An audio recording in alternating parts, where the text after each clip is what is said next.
ವಿಶ್ವವಿಖ್ಯಾತ ಮುರುಡೇಶ್ವರ ಕಡಲ ತೀರದಲ್ಲಿ ಸಿಆರ್ಜೆಡ್ ನಿಯಮ ಉಲ್ಲಂಘಿಸಿ ಅನಧಿಕೃತವಾಗಿದ್ದ ಗೂಡಂಗಡಿಗಳನ್ನು ಸ್ಥಳೀಯ ಗ್ರಾಮ ಪಂಚಾಯತ್ ಅಧಿಕಾರಿಗಳು ಬಿಗು ಪೊಲೀಸ್ ಬಂದೋಬಸ್ತ್ನೊಂದಿಗೆ ತೆರವುಗೊಳಿಸಿದರು. ಮುರುಡೇಶ್ವರ ಕಡಲ ತೀರದಲ್ಲಿದ್ದ ಗೂಡಂಗಡಿಗಳನ್ನು ಬೆಳ್ಳಂಬೆಳಗ್ಗೆಯೇ ಗ್ರಾಮ ಪಂಚಾಯತ್ ಅಧಿಕಾರಿಗಳು ಪೊಲೀಸ್ ಬಲದೊಂದಿಗೆ ತೆರವುಗೊಳಿಸಿದರು. ಮುರುಡೇಶ್ವರದ ಕಡಲ ತೀರದಲ್ಲಿ ಸಿಆರ್ಜೆಡ್ ನಿಯಮ ಉಲ್ಲಂಘಿಸಿ ಸುಮಾರು 50ಕ್ಕೂ ಹೆಚ್ಚು ಗೂಡಂಗಡಿಗಳನ್ನು ಕಡಲ ತೀರದಲ್ಲಿ ಹಾಕಲಾಗಿತ್ತು.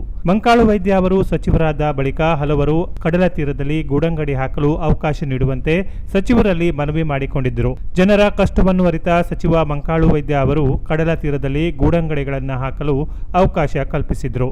ಡಿಸೆಂಬರ್ 10ರಂದು ಕೋಲಾರ ಜಿಲ್ಲೆಯ ಮುಳುಬಾಗಿಲಿನಿಂದ ವಸತಿ ಶಾಲೆಯ 4 ವಿದ್ಯಾರ್ಥಿನಿಯರು ಕಡಲ ತೀರದಲ್ಲಿ ಆಟವಾಡುವ ವೇಳೆ ಸಮುದ್ರದ ಅಲೆಗೆ ಸಿಲುಕಿ ಸಾವನ್ನಪ್ಪಿದ್ರು. ಇದಾದ ನಂತರದಲ್ಲಿ ಮುರುಡೇಶ್ವರ ಕಡಲ ತೀರಕ್ಕೆ ಪ್ರವಾಸಿಗರಿಗೆ ನಿರ್ಬಂಧ ಹಾಕಲಾಗಿತ್ತು.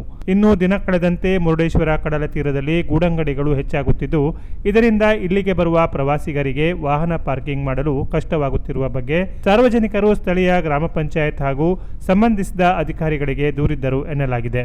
ಈ ಹಿನ್ನೆಲೆಯಲ್ಲಿ ಸ್ಥಳೀಯ ಗ್ರಾಮ ಪಂಚಾಯತ್ ಅಧಿಕಾರಿಗಳು ಇಂದು ಬೆಳಗ್ಗೆಯಿಂದಲೇ ಕಡಲ ತೀರದಲ್ಲಿ ಕಾನೂನು ಬಾಹಿರವಾಗಿ ಇಟ್ಟುಕೊಳ್ಳಲಾದ ಗೂಡಂಗಡಿಗಳನ್ನು ತೆರವುಗೊಳಿಸಿದ್ದಾರೆ.